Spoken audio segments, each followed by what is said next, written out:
Now, there we were talking about the quarantine measures set to be introduced at UK airports and ports. Now, these will see arrivals to the UK asked to isolate for 14 days, with government accommodation provided for people without a home to talk to.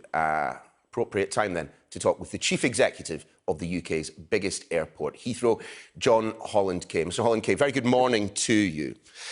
Let us start then straight away with the isolation, the self-quarantine, the quarantine strategy as announced by the government. It doesn't help an industry that relies on people leaving the United Kingdom, going on holiday, or indeed coming to the United Kingdom to spend their time on holiday. It doesn't, but the first priority is to make sure that we tackle this terrible virus. And if this is what is required by the government at this stage, then so be it. What we need to do, though, is start planning ahead for how we start to reopen our borders, as many other countries are doing, so that we can start to get the economy back on its feet once the virus has been tackled. And with aviation, this is not just about going on holiday. Aviation is the lifeblood of the UK economy. So many manufacturers rely on the supply chain coming in by air, their exports go by air, and a little known fact is that 40% of all of the UK's exports go on passenger planes from Heathrow. That is how fundamental it is to the UK economy. So we need to think hand in hand, as Carolyn was saying, with reopening aviation as we start to build back the UK economy. Well, give us an idea then of the drop in traffic that you've experienced at Heathrow.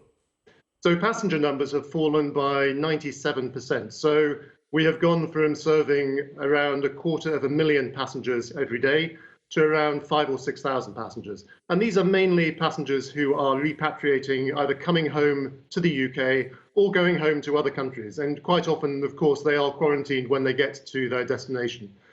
So this is a very minimal level of traffic. And I think that as long as the quarantine is in place, that will continue at those low levels.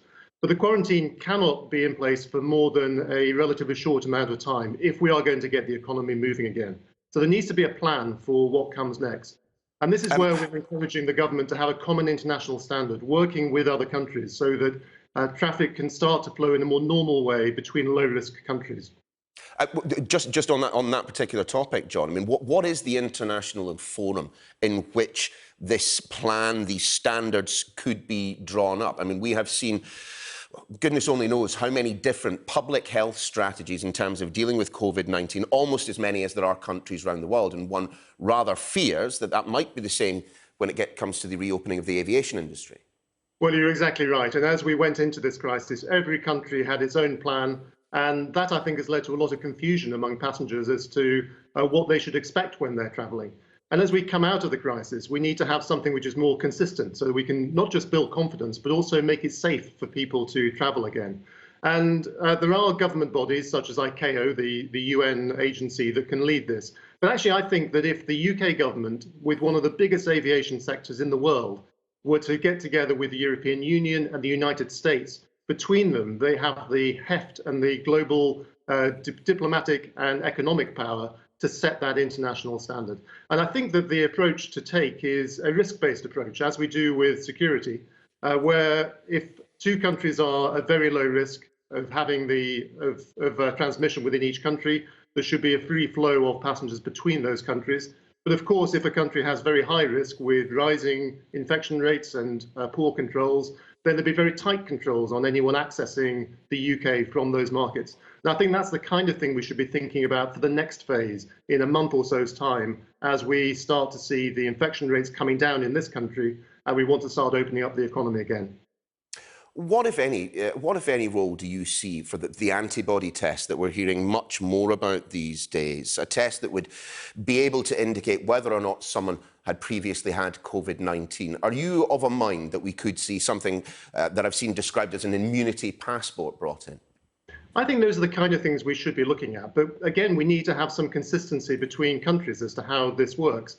It's no good having the UK having a health passport if another country has an entirely different system.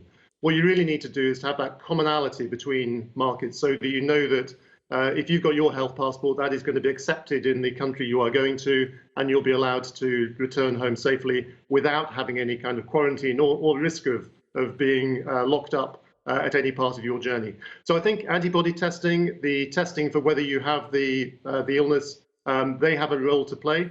But we probably need to get to a point where the science is a little bit more certain and the tests are a little bit quicker before those can really be effective. But this is where we need to work with the government and with other governments to make sure that there is this common international standard. But I think testing in a number of ways could be very powerful.